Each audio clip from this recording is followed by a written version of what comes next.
La conferencia mañanera del jueves, de ayer jueves, en Palacio Nacional, pues surgió una polémica en torno de las cifras de personas fallecidas en el contexto de esta pandemia. El presidente se quejó que en la red social Twitter encontró una mención a 700,000 fallecimientos e incluso pues mencionó a quienes habían retuiteado esta información y dijo con mucha seguridad que solamente 303,000 personas habían fallecido. Ayer pues abordamos el tema, explicábamos que una cosa es el reporte diario de la Secretaría de Salud, que al día de ayer estaba en 304,000 y fracción, y otra cosa es la compilación de las actas de defunción que se realizan en los registros civiles, en los cuales se marca claramente la razón del fallecimiento, y si sumamos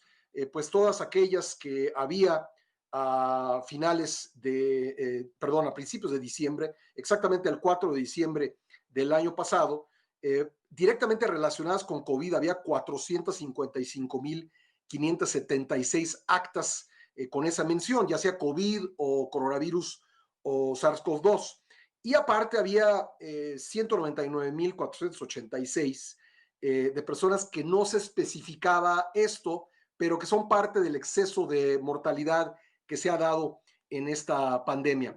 Hoy vamos a hablar al respecto con el doctor Alejandro Cano, ingeniero químico y ambiental, analista de datos independientes, justamente sobre pues, cuál es el tamaño de la mortalidad en esta pandemia. Doctor, ¿cómo le va? Me da gusto recibirlo en el programa.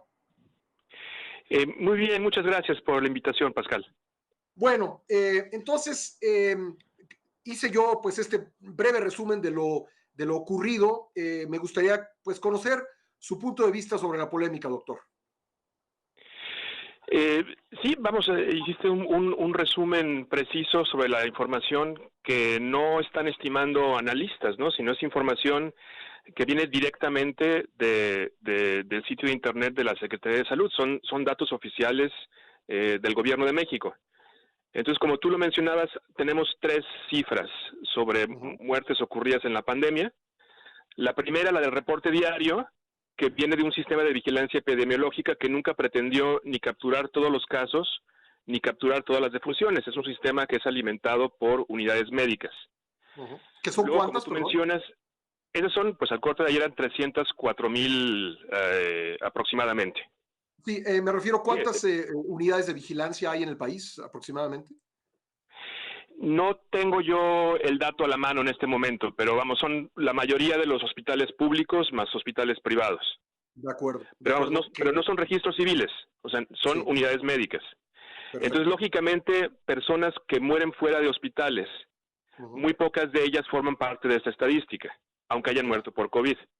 Claro. Alguien que muere en su casa, por ejemplo, de COVID, pues no va a aparecer en ese reporte diario.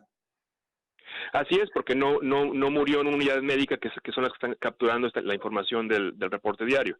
De acuerdo. Esa es la primera fuente de información. Sí. La segunda fuente de información, pues es el reporte de la base de datos nacional del registro civil, que administra el Registro Nacional de Población, el RENAPO. Esa información también la reporta la Secretaría de Salud en su sitio de internet de coronavirus.gov.mx, pero ese no es un reporte diario, ese reporte lo actualizan cada 2 o 3 semanas. Por ejemplo, ya en estos días deberían estar actualizándonos con el corte al 18 de diciembre, pero todavía no lo han hecho. Entonces, como y además yo entiendo que la Secretaría de Salud todos los días manda las cifras del sistema de vigilancia epidemiológica a los medios de comunicación. No me parece que ellos manden cada 15 días el reporte del RENAPO cada vez que se actualiza.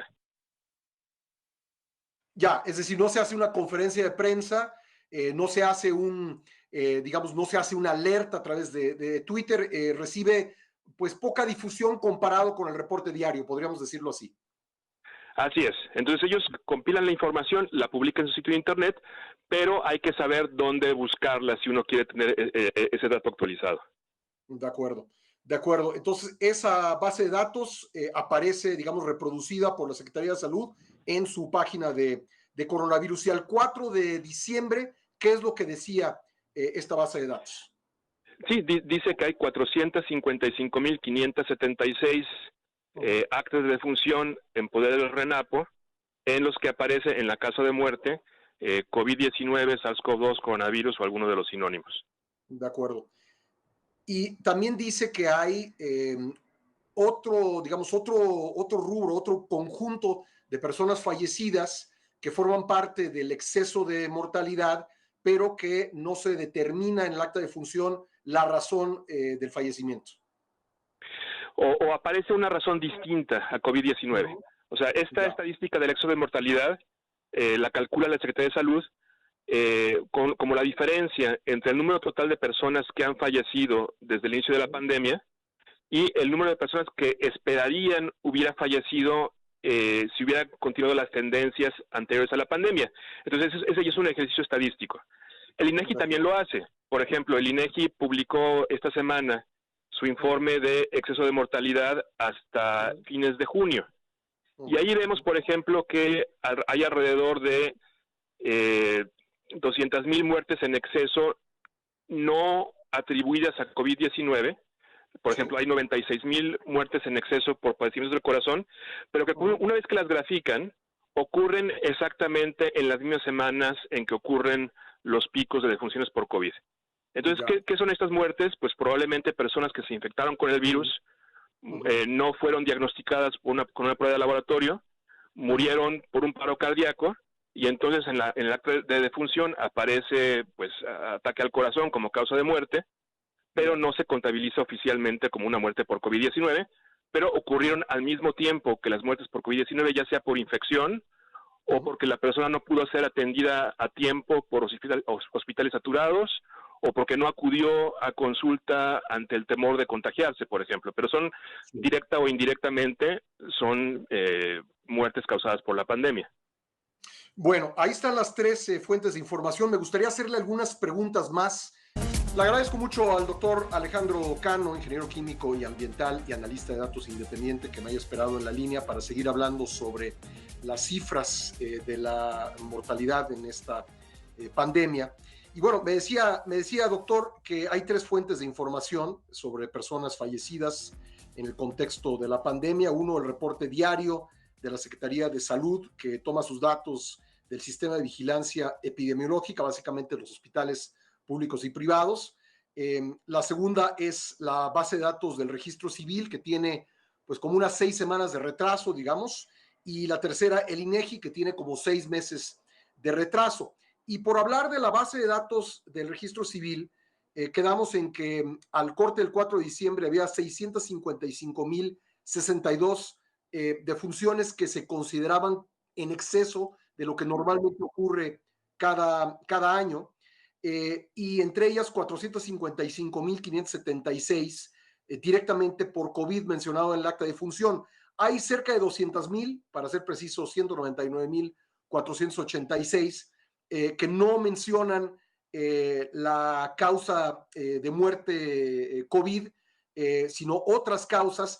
Y yo ahí le preguntaría, un acta de función que diga, por ejemplo, influenza atípica, ¿estaría en ese rubro? Eso no lo tengo muy claro.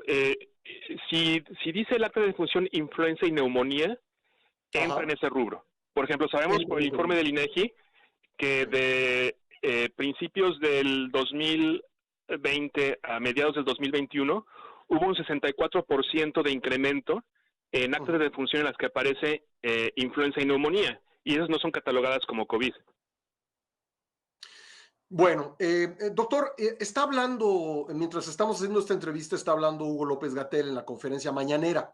Y bueno, habló de la infodemia y la manipulación mediática deliberada en el contexto de esta pandemia. Si me permite, vamos a escuchar lo que dijo y a ver si podemos tener un comentario suyo.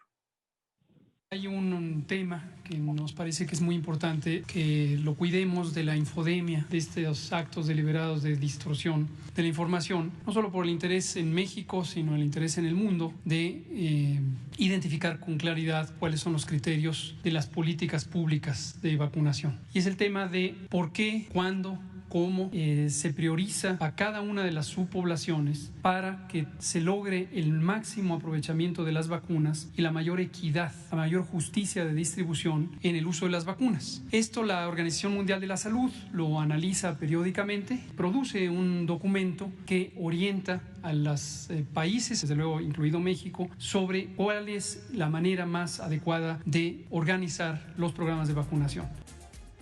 Bueno, López-Gatell se refiere a la infodemia específicamente en temas de vacunación, pero pues ha sido una constante del subsecretario de Salud pues hablar de la manipulación de datos por parte de medios y redes sociales. ¿Algún comentario, doctor?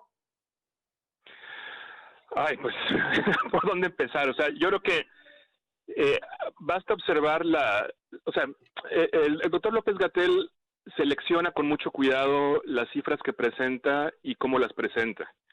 Uh-huh.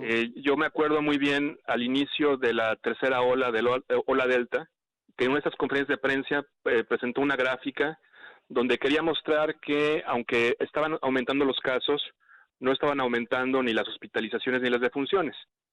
Una vez terminada esa tercera ola y con los datos que tenemos de la propia Secretaría de Salud, sabemos que esa tercera ola le costó la vida directa o indirectamente a 140,000 personas en México. Uh-huh. Entonces yo creo que privilegiar algunas cifras que los hacen verse menos mal y producir otras pero no publicarlas, pues yo creo que eso también podría llamarse la infodemia. Doctor, ayer el presidente pues se quejaba de un tuit en el que se hablaba de 700,000 defunciones. Pues yo he visto algunos de estos tweets y creo que son, digamos, engloban el exceso de mortalidad que al 4 de diciembre, ya lo decía usted, eran 655,000 personas. ¿Puede considerarse que esa cifra que tiene dos conjuntos, digamos, el de las muertes asociadas a COVID, 455,000 en números redondos, y el de diversas causas, 200,000 números redondos, podrían juntas pues ser producto de la pandemia directa o indirectamente? Sí, vamos, la cifra que podemos utilizar para comparar distintos países, de acuerdo a la Organización Mundial de la Salud, es la de exceso de mortalidad.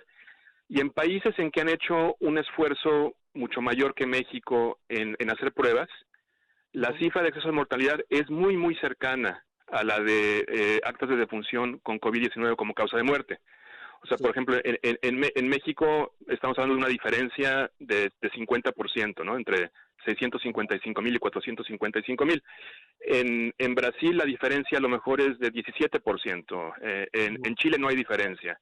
Entonces, este margen entre el exceso de mortalidad y las muertes oficialmente reconocidas en acto de defunción, más que nada es un producto de la baja disponibilidad de pruebas de COVID-19 que hay en México. Ya. Dos preguntas rápidas porque solamente tenemos 2 minutos. Por un lado, le preguntaría si en las tablas internacionales, por ejemplo, las de la Universidad Johns Hopkins, en la que México aparece hoy con 304,000 muertes, ¿es parejo, digamos, el reporte de los demás países? ¿También son reportes que se van dando diariamente o ellos, en el caso de otros países, incluyen reportes de sus registros civiles o equivalentes? O sea, Johns Hopkins lo que captura son reportes diarios. Entonces, países que escogen como México informar a diario nada más la información del sistema de vigilancia epidemiológica aparecen con menos muertes. Países como Perú, que tienen un sistema mucho más robusto de captura de actas de defunción y publican a diario sus actas de defunción, aparecen pues con la cifra más cercana a exceso de mortalidad. Realmente esa lista, la de Johns Hopkins, no aparece en todos los países con los mismos criterios. O sea, ahí lo que habría que ver son las comparaciones de exceso de mortalidad que los tienen, por ejemplo, medios como el Financial Times o el Economist. Ya. Y una última pregunta en unos segundos, si me hace favor. Entonces, estos datos que se discuten en los medios en México y en las redes sociales, pues son los datos oficiales, es decir, nadie está inventando nada. Sí, no son estimaciones de análisis independientes, son datos del Gobierno de México publicados por la Secretaría de Salud. Pues doctor, le agradezco mucho que nos haya acompañado esta mañana en el programa, le mando un abrazo. Igualmente, Pascal, con muchísimo gusto. Gracias, el doctor Alejandro Cano.